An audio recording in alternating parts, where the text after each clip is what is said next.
Amberla Technology ir Latvijas ražošanas uzņēmums, kurš galvenokārt nodarbojās ar stikla šķiedras izstrādājumu ražošanu. Mēs esam orientējušies uz diviem produkcijas veidiem, un galvenokārt tas ir stikla šķiedras karogu mastu ražošana un laivu ražošana. Galvenokārt esam orientējušies uz eksportu, bet arī Latvijas iedzīvotāji, gan juridiskas, gan fiziskas personas ir mūsu klienti. Laivu biznesā lielākoties tie ir gan laivu bāzes, gan atpūtas kompleksi, gan privāti, gan atpūtnieki, gan makšķernieki. Mūsu produkcija šobrīd ir iegādājama gan vēršoties pie mums tiešā veidā caur mājaslapu vai pa telefonu, vai arī iegādājami caur mūsu dīleriem vai griežoties būvmateriālu veikalā Depo.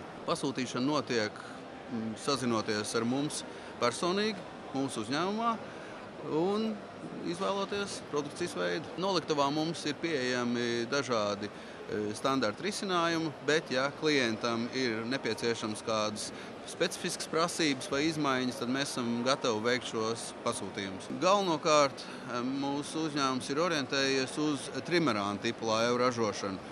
Un trimerānu laivu tā galvenā atšķirība ir tā, ka laiva ir būvēta uz 3 ķīļiem, kuru galvenie kritēriji ir 2 parametri. Tas ir stabilitāte un gaitas īpašības. SEA Amberla Technology šobrīd ražo arī karogu mastas standarta risinājumā no 4 līdz 12 metri. Viņi arī ir pieejami šobrīd mūsu noliktavā, un klienti ir laipni aicināti viņus iegādāties. Šobrīd mūsu produkcija ir aplūkojama izstādē Ķīpselā, kur jūs varat apskatīt gan laivas, gan karogu mastas.